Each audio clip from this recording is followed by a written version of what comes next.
Dear friends, welcome to AS American English. Take your level 5 grammar book, video number 97. The topic here is adverb. So my dear friends, what we have seen is, noun,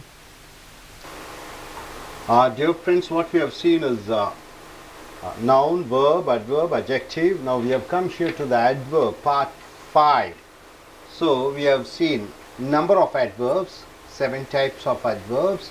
Then we have seen even and still as an adverb. Then we have come here in usage of even if. Even if I'll come to your marriage, even if you don't invite me. So even if as the phrase, where do you use? So even is used when you want to say something it is in surprise, something which is unusual, something which is not happening regularly. There you are using even. So now even is used with the phrase if. Even if I'll come to your marriage, even if you don't invite me. Something is unusual, isn't it? Somebody who don't invite you, you don't go for any party or function. Even if you don't invite me, I'll come for the marriage. So even if is used in saying something which you want to say in a surprise or something which is unusual. So India will become a super economical power even if America doesn't support India. So generally it is the superpower America, whichever country America supports, that country becomes a superpower. For example, Japan, for example, South Korea, even China. So India will become a superpower even if America doesn't support India. So we are not bothered about America supports or not. So even without the technical supports of Americans, India will become a superpower. So even if is used when unusual things happen. So even though you are using even though as an adverb, even though her first medium of education is in Tamil, so her mother tongue is Tamil, and her first education, first language education, what she has learned in Tamil, she speaks English fluently. Even though her first medium of education is in Tamil, she speaks English fluently. So something it is unusual. People whoever learns their subject as first language as English, they can speak English fluently. But here, even though she has learned her first language in her mother tongue Tamil, she speaks English fluently. So it is an unusual thing. So even though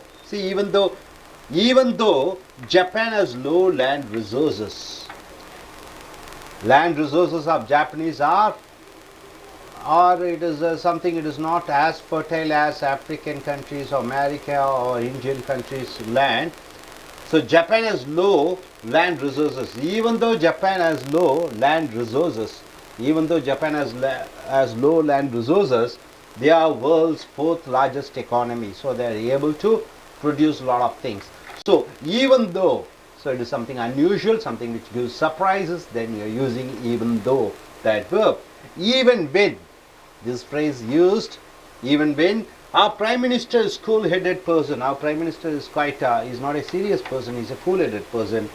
He doesn't get angry, even when the reporters ask him embarrassing questions. So generally when the journalists or reporters ask embarrassing questions to the VIPs, they get angry, but our Prime Minister doesn't get angry. So even when, this is also an unusual situation. So something which is surprising. Whenever you want to say something which is unusual and it is surprising, then you are using even. If, even though, even when. Then coming here, he is an honest policeman, he is an honest cop, he is an honest policeman. Even when he faced financial problems, he didn't get bribed.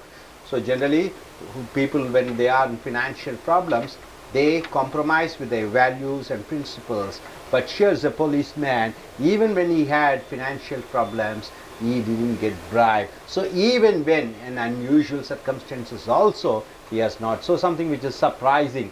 Whenever some surprising things, unusual things happen, then you're using the phrase even if. And coming here, usage of the adverbs. Already, the adverb already is used where. The adverb anymore is used where, any longer, no longer. So the usage of adverbs already, anymore, any longer, no longer. See, already. We use adverb already. Where do we use already? To say something which has happened sooner than we expected. Something happened sooner than we expected. There we are using already. We expect something to happen for 1 hour. Within half an hour it happened. Then you are using the adverb already. Already you say, you don't say already, already. This is the first time I go to the US. This is the first time I go to the US, but my brother has already gone there. He has gone there. So here, we should go to the theater fast. Already we are late. Already we are late. Something, we have to go soon. Already it is, time is up. So already is used to say something which has happened sooner than we expected. So my dear friends, in short, even if, even though, even when, and even when. Where do we use this? All these even phrases. Even phrases as an adverb, it is used to say something which is unusual, to say something which is giving surprise to something, some surprising news. There you are using even phrases as an adverb. Then usages of already, anymore, any longer, no longer. These are the adverbs which we use in our day-to-day conversation. So already we are using already when some action happens sooner than we expected. So there we are using these adverbs already, anymore, any longer, and no longer. Hope you are able to get it. So நண்பர்களே, உங்களுடைய level 5 grammar புக்கை எடுத்துக்கொள்ளுங்கள். Video 97 வினை உரிச்சொற்கள் adverb 5வது பிரிவுக்கு வருகிறீர்கள். So adverb என்றால் என்ன? வினை உரிச்சொல். வினைச்சொல் சம்பந்தப்பட்ட அனைத்து சொற்களும் வினை உரிச்சொற்கள் என்று சொல்கிறோம். சாப்பிட்றேன், மெதுவாக சாப்பிடுகிறேன், ஹோட்டலில் சாப்பிடுகிறேன், சாப்பிட்டேன், நேற்று சாப்பிட்டேன், எங்கே, எப்படி, எப்பொழுது, ஏன், எதற்காக என்று வினைச்சொல்லிடம் கேள்வி கேட்டு பதிலாக வரக்கூடியது வினையுரிச்சொல். அவைகள் 7 வகைப்படுகிறது. அதை பார்த்தோம். ஈவன், கூட, அப்புறம் ஸ்டில், இன்னும் போய்கொண்டே, இன்னும் ஒரு காரியம் நடந்து கொண்டிருக்கிறது. இவையெல்லாம் வினையுரிச்சொற்கள். ஈவன், EVEN, அதை எங்கே பயன்படுத்துகிறோம் என்றால் வினையுரிச்சொல்லாக ஈவன் என்று வரும்பொழுது ஏதோ ஒன்று வழக்கத்துக்கு மாறாக, பழக்கத்துக்கு மாறாக, ஏதோ ஒன்று அதிர்ச்சி அளிக்கக்கூடிய, ஆச்சரியம் அளிக்கக்கூடிய விஷயங்களுக்கு ஈவன் பயன்படுத்துகிறீர்கள். ஈவனுடன் சொற்றொடர்கள் பாருங்கள். ஈவன் இஃப் என்றால் I will come to your marriage even if you don't invite me. என்னை நீ திருமணத்துக்கு அழைக்காவிட்டாலும் கூட நான் உன் திருமணத்திற்கு வருவேன். இப்போ ஈவன் இஃப் எங்கே பயன்படுத்துகிறோம்? பொதுவாகவே பத்திரிகை வைத்து அழைத்தால்தான் திருமணத்துக்கு வருவார்கள். பத்திரிகை வைத்து அழைக்காவிட்டாலும் கூட நான் திருமணத்துக்கு வருவேன். ஈவன் இஃப், அப்போ வழக்கத்துக்கு மாறாக ஒன்று நடைபெறுகிற பொழுது இந்த ஈவன் இஃப் என்ற வினையொரு சொல்லை பயன்படுத்துகிறீர்கள். India will become a super economical power. India ஒரு வலிமையான பொருளாதார வல்லரசாக, நாடாக மாறிவிடும். Even if America doesn't support India. America இந்தியாவிற்கு உதவி செய்யாவிட்டாலும் கூட. ஸோ இன்று அறிவியலிலே தலை சிறந்த நாடாக இருக்கக்கூடிய அமெரிக்கா நாடு சவுத் கொரியா நாட்டை வல்லரசாக மாற்றுகிறது, ஜப்பான் நாட்டை வல்லரசாக மாற்றுகிறது, லண்டனை வல்லரசாக மாற்றுகிறது. ஆனால் அமெரிக்கா ஆதரவு இல்லாமல் கூட இந்தியா ஒரு மிகப்பெரிய சக்தி வாய்ந்த நாடாக மாறும். ஸோ வழக்கத்திற்கு மாறாக, ஆச்சரியம் அளிக்கக்கூடிய விஷயங்களுக்கு ஈவன் இஃப் பயன்படுத்துகிறீர்கள். ஈவன் தோ, இருந்தாலும் கூட. Even though her first medium of education is in Tamil. அவளுடைய பாடத்திட்டங்கள், படிப்புகள் அனைத்தும் தமிழ் வழி கல்வியாக இருந்தாலும் கூட ஷீ ஸ்பீக்ஸ் இங்கிலீஷ் ஃப்ளூவென்ட்லி. அவள் ஆங்கிலம் நன்றாக உச்சரித்து பேசுகிறாள். பொதுவாகவே படித்த பாடங்கள் அனைத்தும் ஆங்கில கல்வி முறையில் இருந்தால்தான் அவர்கள் ஆங்கிலம் நன்றாக பேசுவார்கள் என்று சொல்வார்கள். ஆனால் இங்கே இந்த பெண் தன்னுடைய தாய்மொழி தமிழாக இருந்தாலும் கூட, தன்னுடைய படித்த படிப்புகள் அனைத்தும் தமிழாக இருந்தாலும் கூட ஆங்கிலத்தில் சரளமாக பேசுகிறாள். ஈவன் தோ, இருந்தாலும் கூட என்று வருகிறது. அடுத்தது even though Japan has low land resources. ஜப்பானினுடைய நில வளங்கள் ரொம்ப வலிமை குன்றியதாக, செழிப்புடையதாக இல்லாவிட்டாலும் கூட they are world's 4th largest economy. அவர்கள் உலகத்தின் 4வது தலை சிறந்த பொருளாதார நாடாக இருக்கிறது. பொதுவாகவே இடம் வளம், நிலங்களுடைய வளங்களை பொறுத்து தான் நாட்டினுடைய வளங்கள் இருக்கிறது. ஜப்பானிலே எந்த நேரத்திலும் பூகம்பம் வரலாம், சுனாமி வரலாம், மழை வரலாம், இடி வரலாம். ஸோ அப்படி ஒரு நிலப்பரப்பு வைத்திருந்தாலும் கூட அவர்கள் உலகத்தின் 4வது மிகப்பெரிய நாடாக, வல்லரசாக பொருளாதார ரீதியிலே விளங்கி கொண்டிருக்கிறது. ஸோ இது ஆச்சரியம் அளிக்கக்கூடிய ஒரு வாக்கியம். ஸோ ஆச்சரியம் அளிக்கக்கூடிய வாக்கியங்களுக்கு ஈவந்தோ பயன்படுத்துகிறீர்கள். ஈவன் வென், இதுவும் ஆச்சரியத்தை அளிக்கக்கூடியது. ஈவன் வென் என்றால் அப்பொழுதும் கூட, வென்னுனா அப்பொழுது, ஈவன் வென் அப்பொழுதும் கூட. அவர் prime minister cool headed person, நம்மளுடைய பிரதம மந்திரி கோவப்படாத மனிதர். கூல் ஹெட்டட் பர்சன்னா தலை சூடாகாது, அப்போ ரொம்ப யதார்த்தமாக இனிமையாக பழகக்கூடியவர். he doesn't get angry, அவருக்கு கோபம் வராது. even when the reporters ask him embarrassing questions, embarrassingனா தர்ம சங்கடமான. அப்போ பிரதம மந்திரியிடம் ரிப்போர்ட்டர்ஸ் என்றால் பத்திரிகையாளர்கள் தர்ம சங்கடமான கேள்விகள் கேட்டாலும் கூட அவருக்கு கோபம் வராது. அப்போ அப்படி இருந்தாலும் கூட என்று வரும்பொழுது ஈவன் வென்னை பயன்படுத்துகிறீர்கள். அடுத்ததாக பாருங்கள், இஸ் an honest policeman, அவர் ஒரு நேர்மையான போலீஸ் அதிகாரி. Even when he faced financial problems, அவர் பண பிரச்சனைகளை சந்தித்தாலும் கூட, ஃபினான்ஷியல் ப்ராப்ளம்ஸ்னால் பண பிரச்சனைகள். he did not get bribeனா லஞ்சம். அப்போ லஞ்சம் வாங்கவில்லை. பொதுவாகவே பணப்பிரச்சனைகள் வந்துவிட்டால் அதிகாரத்தில் இருக்கக்கூடியவர்கள் தங்களுடைய கொள்கைகளை விட்டு கொடுத்து கொஞ்சம் அட்ஜஸ்ட் பண்ணி போவார்கள். ஆனால் இந்த போலீஸ் அதிகாரி தனக்கு பணப்பிரச்சனைகள் வந்தாலும் கூட தன்னுடைய கொள்கைகளை விட்டு கொடுக்காமல், லஞ்சம் கூட வாங்காமல் அவர் வாழ்ந்தார். ஈவன் வென் என்றால் அப்பொழுதும் கூட.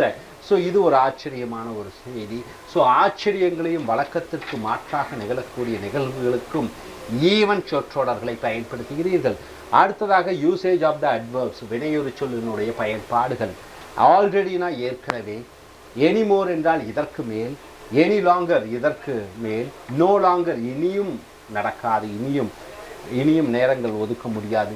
ஸோ ஆல்ரெடி இதெல்லாம் வினையுறு சொல்கள். Already, anymore, any longer, no longer. Already we use adverb, நாம் வினையுறு சொல் ஆல்ரெடியை எங்கே பயன்படுத்துகிறோம்? to say something which has happened sooner than we expected. நாம் எதிர்பார்ப்பதை விட சீக்கிரமாக, எதிர்பார்த்தது 1 மணி நேரம், 1/2 மணி நேரத்திற்குள் ஒரு காரியம் முடிந்து விட்டது என்று சொல்லும்பொழுது ஆல்ரெடி பயன்படுத்துகிறீர்கள். ஏற்கனவே, ஆல்ரெடி. இப்போ பரீட்சைக்கு நீ 10 நாள் இருக்கிறது, 10 நாள் படிக்க வேண்டிய வேலையை 5 நாளில் முடிச்சிட்டோம், ஆல்ரெடி ஃபினிஷ்டு என்று சொல்கிறோம்.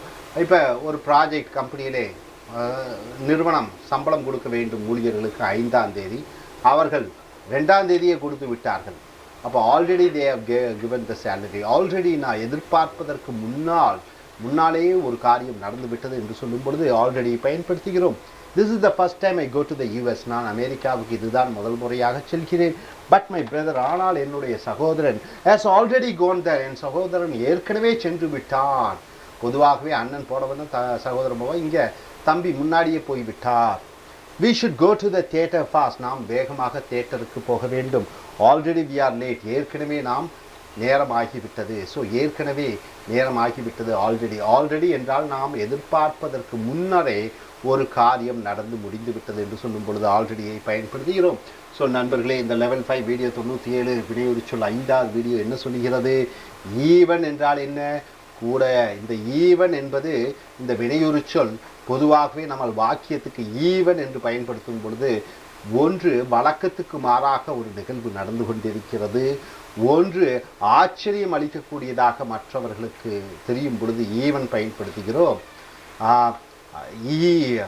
he works in a company as a manager, அவன் ஒரு நிறுவனத்திலே மேலாளராக வேலை செய்து கொண்டிருக்கிறான். ஈவன் அப்போ இப்போ பொதுவாகவே இங்கே பாருங்கள், I will come to your marriage, நான் உன்னுடைய திருமணத்திற்கு வருவேன். Even if you not invite me for the marriage, என்னுடைய திருமணத்திற்கு நீ அழைக்காவிட்டாலும் கூட நான் உன் திருமணத்திற்கு வருவேன். So even if, even though, even when. அடுத்தது இவைகளெல்லாம் எங்கே பயன்படுத்துகிறீர்கள்? ஆச்சரியம் அளிக்கக்கூடிய விஷயங்களுக்கு, வழக்கத்துக்கு மாறாக ஒரு நிகழ்வுகள் நடக்கும் பொழுது இந்த ஈவன் வாக்கியத்தை பயன்படுத்துகிறீர்கள். அடுத்ததாக யூசேஜ் ஆஃப் அட்வர்ப்ஸ், ஆல்ரெடி ஏற்கனவே, anymore, any longer, no longer, இவைகளெல்லாம் எங்கே பயன்படுத்துகிறீர்கள்? இதெல்லாம் வாக்கியத்திற்கு பயன்படுத்துகிறீர்கள். ஸோ இந்த வாக்கியங்களை பயன்படுத்தி வினையுறு சொல்லினுடைய ஸ்பெஷலிஸ்டாக மாற என்னுடைய இனிய வாழ்த்துக்கள். Thank you very much.